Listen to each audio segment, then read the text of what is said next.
Jaalala nufayyaa waliin baanu haaloo. Koota koota koota. Sinnaanis guddatee beekan nufaa bu'uu. Koota koota koota. Jaalalliif tokkummaan gidduu keenyaa galuu. Koota koota koota. Amma wal kuufifnu waan guddisuu yaadna. Koota koota koota. Jireenya sacaaluu fudhachuudhaaf kanna. Koota koota koota. Ama facaafsanii garumaan eegna. Koota koota koota. Jallinatti mumnuu deebi'an deebi'na. Nagaan araarriif jaalalli Waaqayyoo iddoo jirtan hundumaatti isiniif yaa baay'atu jaallatamtootaa fi kabajamtoota saba Waaqayyoo gartuu jaalalli hundee tokkummaa jalatti kan argamtan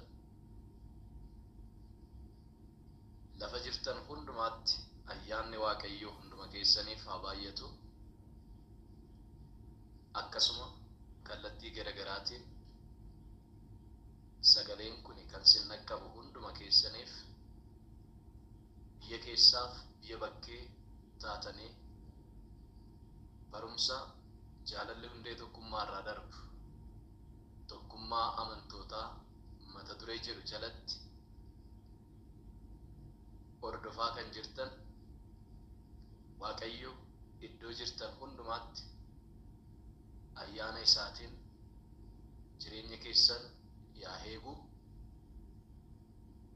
an obboleessa keessan Pastor Tashoomeedha. Kutaa tokkoffaa keessatti yeroo darbe waa'ee tokkummaa amantootaa qabxiiwwan tokko tokko irratti wajjiniin ilaalleerra. Innis dhalli namaa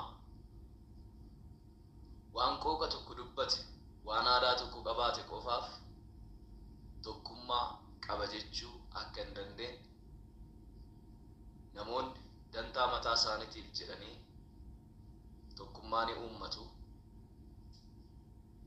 Garuu dantaan isaanii yommuu jalaatu qabu fedhiin isaanii yommuu jalaatu qabu tokkummaa isaanii sana immoo akka isaan diigan isa kana wajjiniin ilaalleerra. Barnoota tokkummaa amantootaa jedhu kana mata duree kana jalatti kan wajjiniin ilaallu garuu faayidaa ofii kaayyoo dhuunfaa ajandaa dhuunfaa irratti kan ijaaramu osoo hin ta'in dantaa mataa ofii keessaa ba'anii isa biraatiif yaadaa jiraachuu isa agarsiisu tokkummaa Kiristoos ijaare tokkummaa waldaa kiristiyaanaa ishee dhugaa isa ta'e fakkeenyummaa sana duukaa bu'uudhaan arra amantoonni waldaa kiristiyaanaa keessa jiran akkasumas namoonni waldaa kiristiyaanaa keessa illee otoo hin jiraatin ergaa kana dhaga'aniif hariiroof tokkummaa isaan qabaataniif barumsa gaariidha fakkeenya gaarii ta'aaf jedhee ittinan amana. Isa kanaaf eebba tokkummaa keessatti argamullee macaafa faarfannaa boqonnaa 133 lakkoofsa 1 jalqabee amma 3tti bu'uura godhachuudhaan waan bal'aa wajjiniin ilaalleerra. Itti fufnee har'a kan wajjiniin ilaallu kutaa lammaffaa lakkoofsa 1 jennee kan wajjiniin ilaallu wantoota tokkummaan ittiin fakkeeffaman wantoota tokkummaan ittiin fakkeeffaman kan jedhu wajjiniin ilaalla. Tokko tuqaa tokko amantoonni tokkummaa dhagnaatti fakkeeffamuu jedha. Efesoon boqonnaa 4 lakkoofsa 15 jalqabee amma 16tti kan jiru kutaa kana sagalee Waaqayyoo dubbisee gabaabinatti Waaqayyoon akka nutti dubbatuuf Waaqayyoon kadhannee barnoota keenya kan itti fufnu ta'a. Boqonnaa 4 akkas jedha. Lakkoofsa 11 kaaseen dubbisa. Isumatus namootaaf kennaa kenne. Kennaan isaas kaan ergamoota, kaan waan Waaqayyo isaanitti mul'ise warra himan, kaan warra wangeela lallaban, kaan eegdota, kaanis barsiisota akka ta'aniif ture. Inni warra Waaqayyoof qulqullaan hojii isatti ergaman sanaaf qopheessuudhaaf, waldaa isa dhagna Kiristoos sana cimsuudhaaf kana godhe. Kunis amma hundumti keenya tokkummaa amantii Ilma Waaqayyoo beekuu, namoota ga'an taanee guddannees safara guutummaa Kiristoos bira amma geenyutti ta'a. Egaa nu isichi ijoollee dhahaan asiif achi rukutu, warra qilleensa barsiisa namoota haxaalotaatiin haxxummaa isaanii isa gowwoomsadhaan raawwatamuunis fudhataman hin taane. Kanaa mannaa jaalalaan dubbii dhugaa dubbachaa koottaa karaa hundumaan gara isa mataa nuuf ta'e gara Kiristoositti hin guddanna.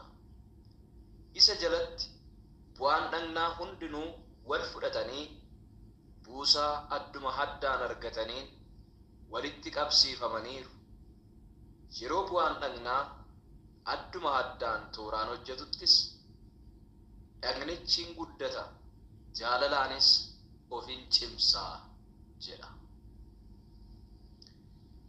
Waaqayyoon hin kadhanna. Yaa Waaqayyoo, maqaa Ilma kee maqaa Yesuus Kiristoosiin galanni ulfinni bara baraan siif yaa ta'u.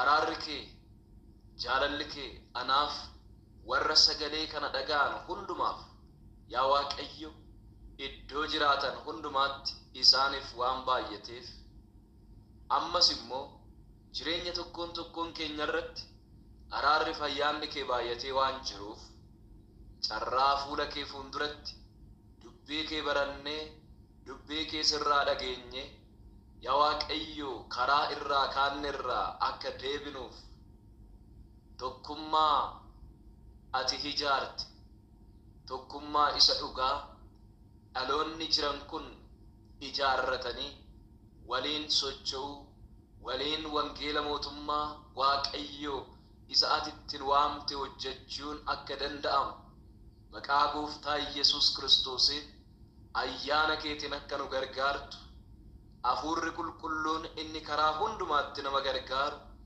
inni gara dhugaa hundumaatti nama geggeessu yaa Waaqayyo gartuu tokkummaa, jaalalli hundee tokkummaa jalatti abbootii hafuuraa, tajaajiltoota, raajota, paasteroota, lallabdoota, yaa Waaqayyo faarfattoota, geggeessitoota onlaayinii, akkasuma namoota yaa Waaqayyo kallattii garagaraatiin sagaleen kun isaan bira ga'ee hordofaa jiran hundumaaf sin kadhadha. Maqaa Gooftaa Yesuus Kiristoosiin ayyaanni yaa Waaqayyo gara tokkummaatti, gara jaalala isa dhugaatti nama cimsu dhaloota kanaaf si bira akka gadhiifamu si kadhadheera. Yeroo kanaa jalqabee inni hamichi kana jibbu, humni seexanaa, humni dukkanaa, humni Luusifer, haxxummaan diinaa, guyyoomsaan yaa Waaqayyo bara si'anaa kana keessatti karaa garagaraatiin, haxxummaa garagaraatiin dhaloota sossobu fuula kee fuulduraa dhaloota yaada kee keessaa kan kaachisu humna du'aa ka'uu nama Naazreetii Yesuusiin yeroo kanaa jalqabee kan kufe haa ta'u. Hojiinsaa, ergamni isaa hundi maqaa Gooftaa Yesuus Kiristoosiin kan diigame haa ta'u. Galanniif ulfinni bara baraan siif yaa baay'atu.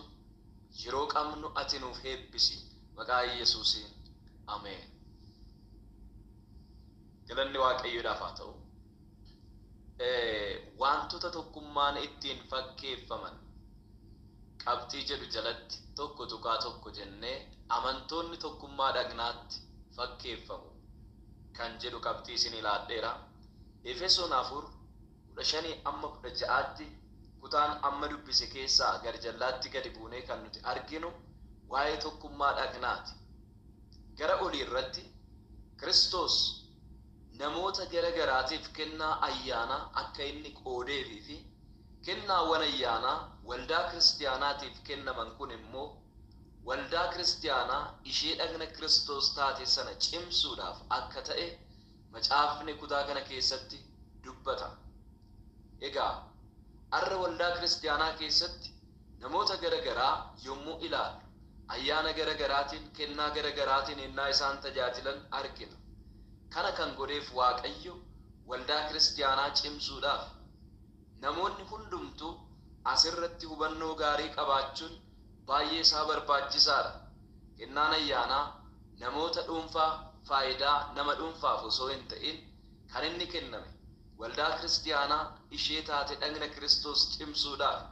Kanaaf namni waldaa kiristaanaatiin alatti kennaa ayyaanaa hafuura qulqulluun kennuun yommuu waldaa kiristaanaatiin alatti ba'ee tajaajiluun yaada Waaqayyoo keessaa kaachuusaa argina. Kanaaf dhaloonni hundumtuu yaada Waaqayyoo keessa jiraatee akka itti fufuuf barnoonni kun akka nu gargaaru abdiin qaba. Kanaaf namooti ergaa kana barumsa kana hordofaa jirtan seeraan akka isin hordoftan jaalala Waaqayyootiin isin gorsa. Akkasuma karaa isinii danda'amu hundumaan obboleewwan keessaniif namoota garagaraa akka dhaqqabuu danda'utti qooduu dandeessu. Phaawulos boqonnaa 4:15 kaasee kan inni jedhu kanaamannaa jaalalaan dubbii dhugaa dubbachaa koottaa karaa hundumaan gara isa mataa nuuf ta'e gara Kiristoositti guddannaa jedha. Dubbii dhugaa walitti dubbachaa akkamitti jaalalaan. Kanaaf koottaa karaa hundumaan isa mataa nuuf ta'e gara Kiristoositti guddannaa. Kiristoos mataa waldaa kiristaanaati. Guddinni waldaa kiristaanaa, guddinni amantootaa, guddinni tajaajiltootaa isa karaa hundumaan mataa nuuf ta'e gara Kiristoositti ta'uutu irra jira. Gara abaluutti miti, gara raajii abaluutti miti, gara ergamaa abaluutti miti, gara faarfataa abaluutti miti, gara geggeessaa abaluu geggeessituu abaluutti miti. Guddinni dhugaan kan inni barbaachisu gara isa karaa hundumatti mataa nuuf ta'e, gara karaa hundumatti isa duursaa keenya ta'e Kiristoos Yesuus ilma Waaqayyootti guddachuu danda'uutu nurraa eegama. Phaawulos kan dubbatu kana. Yeroo gara isaatti guddannu guddina dhugaa guddanna. Guddina fakkeessoo of keessaa hin qabne, guddina isa sirrii. Kanaaf lakkoofsa 16 irratti isa jalatti bu'aan dhagnaa hundinuu jedha. Wal fudhatanii buusaa adduma addaan argataniin walitti qabsiifamaniiru. Yeroo bu'aan dhagnaa adduma addaan tooraan hojjetutti dhagnichi guddataa jedha. Waa'ee bu'aa dhagnaa kaasee dubbata. Bu'aan dhagnaa buusaa adduma addaan argataniin walitti qabsiifamaniiruudha. Fakkeenyaaf gara dhagna keenyaatti, gara qaama keenyaatti gaafa deebinu dhagni keenya buusaa dhagnaa garagaraa of harkaa qaba. Harki ofirraa qaba. Harki buusaa dhagnaa keessaa isa tokko, gurri keenya, miilli keenya, afaan keenya, arrabni keenya, iji keenya, funyaan keenya kuni buusaa dhagna keenyaa keessaa isa tokkodha. Kun hundumtuu dhagna tokkorra ta'uudhaan iddoo isaanii taa'anii dhagna sana fayyummaa isaaf guddina isaa eeguu jechaadha. Yeroo bu'aan dhagnaa adduma addaan tooraan hojjetutti dhagnichi maaliin taa'edha? Hin guddata. Jaalalaanis of hin cimsaa'edha. Harki iddoo miilaatti bu'uu hin danda'u. Afaan iddoo ijaa yookaan bakka gurraa bu'uu hin danda'u. Hundumtuu iddoo isaarra taa'ee hojjeta. Tajaajila isaaf kenname sana raawwata. Kanaaf namni hundumtuu toora isaa beekuun barbaachisaadha. Waldaa kiristaanaa keessatti ayyaana isaaf kennameen iddoo Waaqayyo isa dhaabe dhaabbatee kan warra kaanii keessa otoo hin lixin qaama Kiristoos ishee taate waldaa kiristaanaa innaa tajaajilu waldaan kiristaanaa cimaa deemti. jaalalaan cimaa deemti, guddachaati adeemti jechaadha. Galanni Waaqayyoodhaaf haa ta'u. Kanaaf waldaan kiristaanaa kan Kiristoos taate dhagna tokko wajjin wal dorgomsiisaa jechuudha Phaawulos kutaa kana keessatti. Waldaa kiristaanaa mataan dhagnichaa Kiristoos akka ta'e dubbata.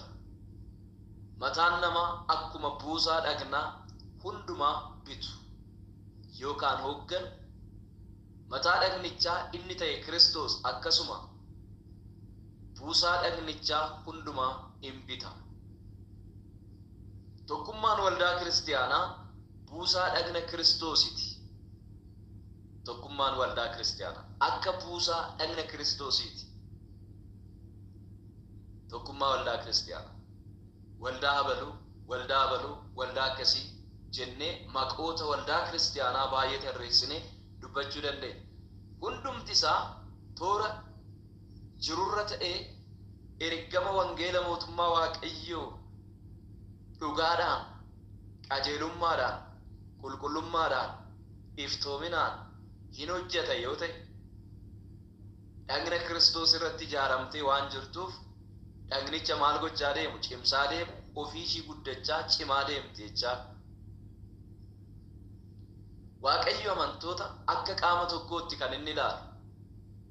Ija Waaqayyoo duratti, ilaalcha Waaqayyoo keessatti amantoonni kamiyyuu ija tokkoon kan ilaalamu. Buusaa dhagnaatti adda ba'ee jiraachuu akka hin dandeenye amanaan tokko qofaasaa jiraachuu hin danda'u. Dhagni tokko yookaan buusaan dhagnaa tokko dhagna kaanitti adda ba'ee jiraachuu hin danda'u. Harki dhagna tokkorraa qaama tokkorraa gadi bu'een kophaa jiraadha yoo jedhe jiraachuu hin danda'u. Egaa waldaan kiristaanaas namni dhuunfaa tokkos gareen tokkos kamiyyuu qaama Kiristoos ishee taate tokkummaa waldaa kiristaanaa keessaa bukkeetti ba'uudhaani tajaajila fayya qabeessa, tajaajila Waaqayyo barbaadu kennuu hin danda'an, jiraachuu hin danda'an, gara lubbuu dhabuutti dhufa. Namni lubbuu hin qabne faayidaan inni kennu hin jiru, du'eera waan ta'eef. Waldaan kiristaanaa amma dhagna Kiristoos gubbaarratti ijaaramtee jirtutti lubbuu qabdi. Kanaaf waldaan kiristaanaa tokkummaa ishee eeggattee tajaajila ishee raawwachuun bu'a qabeessa ishee godha. Karaa Yesuus Kiristoos hiyyeessa, sooressa kan barate, kan hin baratin, dhiira dubartii korniyaadhaan otoo hin qoodin, hadiidha inni kun gurraacha otoo hin jedhin, dhagna yookaan qaama tokko akka nuti taane macaafni qulqulluun kun egaa kallattii nuuf kaa'aa jechuudha. Karaa Kiristoos Yesuus ilma Waaqayyoo kan amane hundumtu gara tokkummaa ilma isaatti dhufeera. Waaqayyo karaa ilma isaa tokkummaa ijaarame, jaalala ijaaramu, hojii tokkummaadhaan karaa ilma isaa hojjetamu waldaa kiristaanaa keessatti barbaada. Gartuun tokko kobaasaa ba'e, namni tokko kobaasaa fiigee wanti inni hojjetu tokkollee hin jiru. Waldaa kiristaanaa keessatti hojiin hojjetamu hundumtuu tajaajilli kennamu tokkummaadhaan ta'uun akka irra jiru barnoota kanarraa kan nuti hubannu. Kan walitti nu qabsiise jaalala Gooftaati. Amantoota waldaa kiristaanaa gara tokkotti kan fidu, gara tokkotti kan harkisu jaalala Waaqayyooti. Nuti kan Gooftaa ta'uu keenya hubanne taanaan waliin deemuun nu rakkisu. Kan Gooftaa ta'uu keenya rakkoon amantootaa, rakkoon tajaajiltootaa, rakkoon keenya baay'een maa inni yoo jenne nuti kan eenyu akka taane dagachuu keenya. Namoonni yeroo tokko tokko waldaadhaan, gareedhaan, naannummaadhaan karaa gara garaatiin wal qoodanii nuyi warra abaluutii, nuyi warra akkasiitii jedhu. Egaa waldaa kiristaanaa keessatti inni kun barnoota bu'uura qabu miti. Barnoonni bu'uura qabu nuti kan gooftaa ta'uu keenya hubachuu nurra jira. Nuyi kan gooftaa taanee jennaan waliin deemuun nun rakkisu. Nuyi kan gooftaa ta'uu keenya beeknaan waliin tajaajiluun nun rakkisu. Nuyi kan gooftaa ta'uu keenya beeknaan waliin hojjechuun nun rakkisu. Inni guddaan nuyi kan eenyu akka taane hubachuun nurra jira. Gooftaan nurra jiru eenyu akka ta'e, gooftaan nuti bitamneef, gooftaan nuti hojjechaafii jirru eenyu akka inni ta'e hubachuu danda'uun nurra jira. Eenyummaa keenya nurratti moo'e yoo ta'e, beekumsa mataa keenya, hubannaa mataa keenya gooftaa nurratti ta'e yoo ta'e,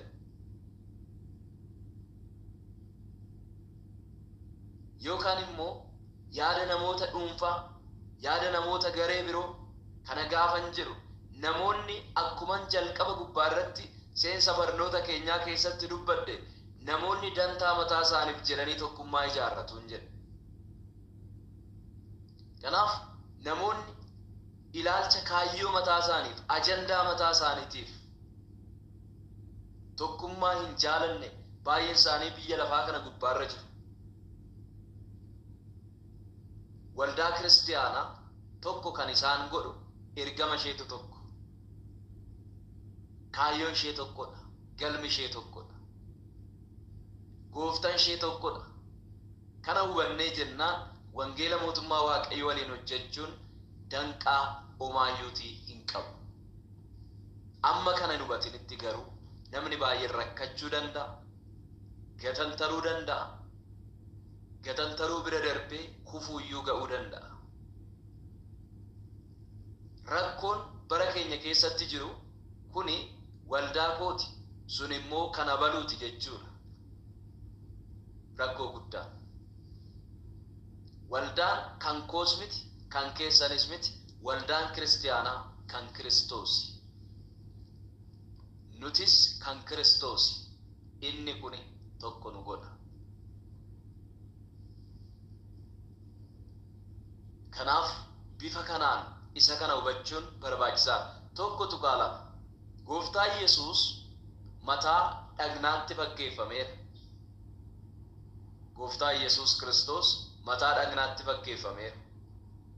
Yesuus mataa waldaa kiristiyaanaa isa dhagna isaa jedhamee waamametti kan inni fakkeeffame. Mataa waldaa kiristiyaanaa. Macaafa qulqulluu keessatti ergaa gara warra Qolaasiis boqonnaa 1:18 gubbaa irratti gaafa ilaallu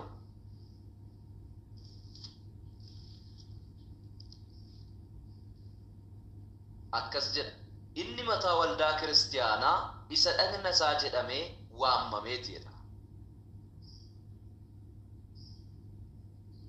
Kiristoos mataa waldaa kiristiyaanaa isa dhagna isaa jedhamee waamameeti jedha. Kiristoos mataa waldaa kiristiyaanaati. Amantoonni immoo qaama isaati. Mataa malee eenyumtu immoo jiraachuu hin danda'u. Buusaa dhagnaa keessa harka, miila, ija dhabnee lubbuudhaan jiraachuu hin dandeenya. Mataa yoo hin qabne garuu jireenyatti jiraachuun hin danda'amu. Hin danda'amu. Kiristoos biyya lafaatti ishee keessa kan jiru qofa osoo hin taane nama haaraa, saba haaraa jechuunis waldaa kiristiyaanaa uumee jira. Waldaan kiristiyaanaa biyya lafaa kana irratti keessummaadha. Waldaa kiristiyaanaatiif mataan Kiristoos Yesuusidha.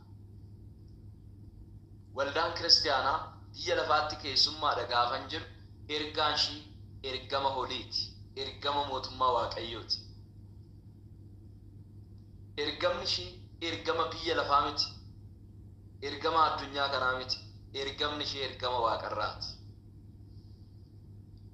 Yesuus ergamootaaf ergama gaafa kennu wangeela Maatiyos 28:19-20 irratti gooftummaan hundinuu Waaqarratti lafarratti naaf kennameera.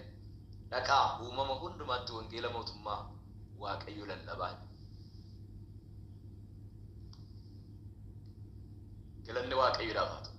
dhaqaa ormoota hundumaa maqaa Abbaatti kan Ilmaa kan Hafuura Qulqulluutti cuubuudhaan waan isin abboome hundumaa barsiisuudhaan bartoota koo taasisaa jedha. Kanaaf ergamni ishee ergama biyya lafaatii adda. Waan haaraatu waldaa kiristaanaa keessa jira. Galanni Waaqayyoodhaaf haa ta'u. Biyya lafaatiin wanti ishee wal fakkeessu homtuu hin jiru. Karaa waldaa kiristaanaa immoo Kiristoos biyya lafaa irratti hojjechaa jira. Karaa waldaa kiristaanaa arras biyya lafaa kana irratti Kiristoos hojjechaa jira. Karaa kamiin? Karaa waldaa kiristaanaatiin.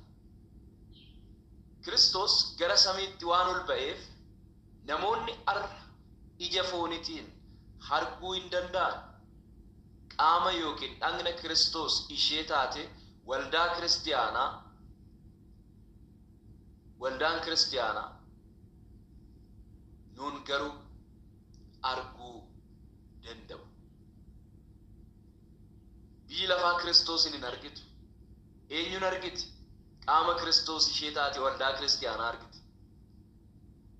Kanaaf namoonni baay'een gaafa dhugaa itti ba'ame namni dhaqee arge eenyu kan jedhan.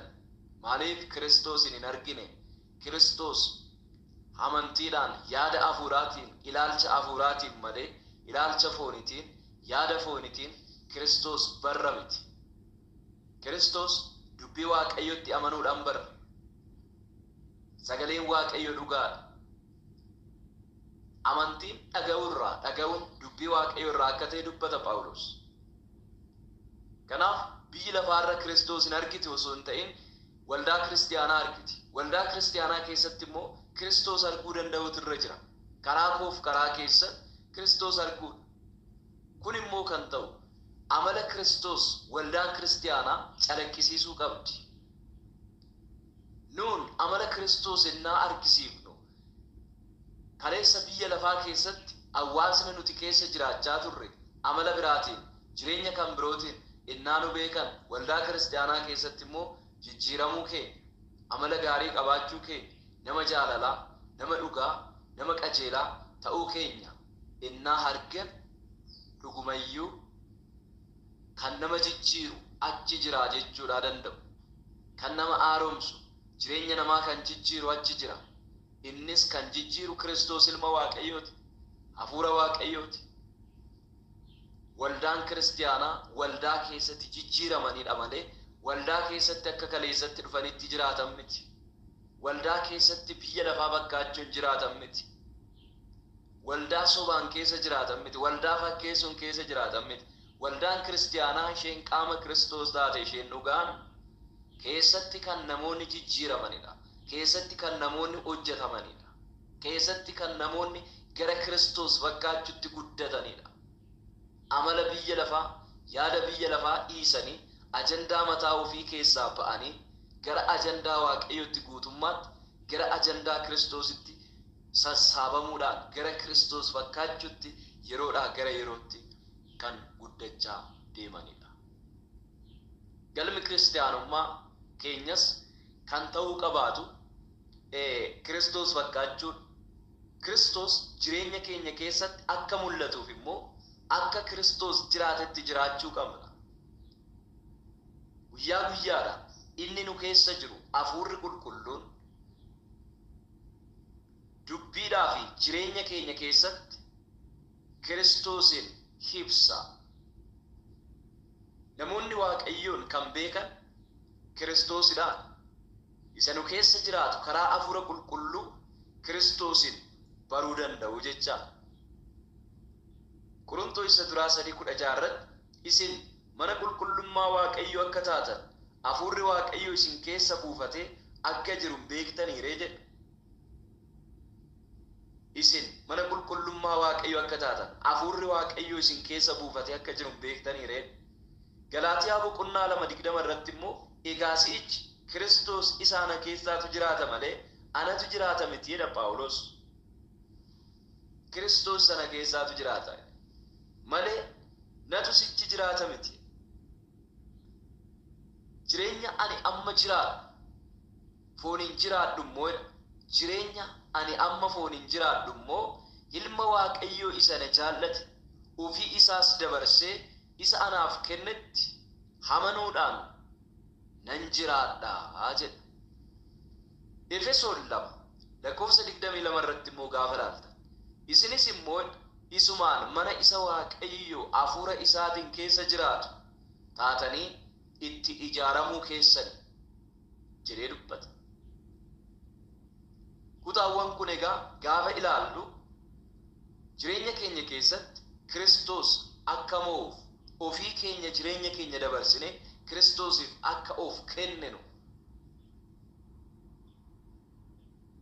jireenya mataa keenyaa keessaa baane Kiristoos jireenya keenya irratti moo'e hafuurri Waaqayyoo jireenya keenya irratti moo'e Kiristoos jireenya keenya keessaa mul'achuu argamuunsaa namoota kaanitti akka mul'atu ta'uu akka qabudha kan dubbatu. Waaqayyo mana qulqullummaa kana kan inni ijaareef keessa jiraachuudhaaf waan barbaadeef jireenyi keenya mana qulqullummaa hafuura Waaqayyooti. Kakuu moofaa innaa ilaallu manni qulqullummaa argamuu Waaqayyoo keessatti beekamu mana ijaarame keessatti garuu kakuu haaraatti keessatti gaafa as dhufnu manni qulqullummaa Waaqayyoo anaaf isinidha. Waaqayyo hafuura isaatiin nu keessa jiraata. Waaqayyo harka namaatiin mana ijaarame keessa osoo hin ta'in ofii isaatii kan ijaarate keessa jiraachuu barbaade. Har'a waldaan keenya maal fakkaatti jennee ofii keenya laaluu danda'u nurra jira. Waldaan keenya maal fakkaatti? Miseensonni tokkummaa qabu. Nagaan waldoota kiristaanaa keessa jira. Akka nama maatii tokko keessa jiraatutti walii keenya jaalalaan ni ilaallaa. Gaafidhanni kun namoonni gara waldaa keenyaa yoo ilaalan maal nurraa arguu danda'u? Maal argaa jiru? Waaqayyo yoo gara keenya ilaale maal nurraa argaa jira? Kanaaf namoonni barnoota kana dhagaa jirtan hundumti keessa ofii keessan deebitanii akka isin laaltan jaalala Waaqayyootiin isin jajjabeessa. Waldaa kiristaanaa qabdu. Waldaa kiristaanaa immoo gaafa deebitanii ilaaltan maaltu jira waldaa kiristaanaa keessa? Jaalalli jira? Tokkummaan jira? Gara Kiristoos fakkaachuutti guddachaa deemuun jira? Moo arra waldaan kiristaanaa karaa hundumaan biyya lafaa fakkaachaa jirti?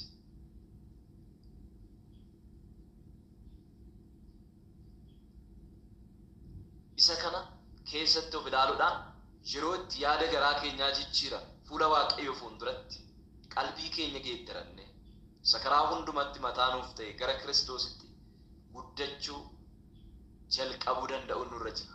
Boqonnaa haaraa Waaqayyo akka nu jalqabsiisu Waaqayyo kadhachuu danda'utu nurra jira. Isa kaleessaa dhiifne isa haaraa dubbii Waaqayyoo kanarratti jireenya keenya deebisne jaalalaan of cimsuutti deebi'uun nurra jira. Tokkummaa keenya cimsuutti hidhaa naga'aatiin tokkummaa hafuurri qulqulluun kennu of harkatti eeggachuutti deebi'uu danda'utu nurra jira. Tokkummaa waldoota kiristaanaa onlaayinii jaalalli hundee tokkummaa jalatti kan argamtan tajaajiltoonni, gaggeessitoonni, amantoonni akkasumas toora onlaayinii kana kallattii garaagaraatiin sagaleen kun kan sin dhaqqabu hundumti keessa biyya keessaa biyya bakkeerra kan jirtan toora FBtiin toora YouTubetiin sagaleen kun kan sin dhaqqabu hunduma keessaniif ergaan qaba.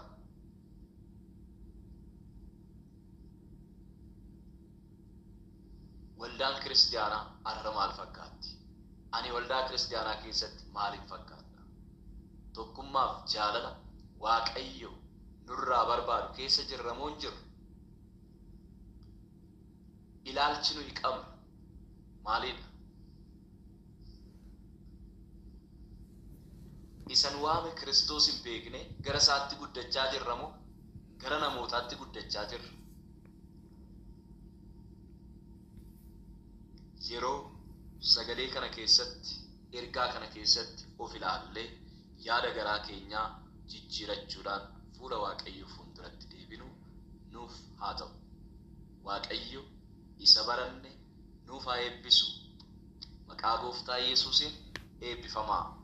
Gola jirtan, lafa jirtan, biyya jirtan hundumaa keessatti ayyaanni Waaqayyoo isiniif haa baay'atu. Yeroo hundumaa gara isaatti guddachaa akka deemnuuf Waaqayyo ayyaana isaatiin nu haa eegu. Gooftaan isin wajjin haa ta'u. Kutaa sadaffaasaa ittiin amma gara keessan dhufutti nagaadhaan turaa. Eebbifamaa.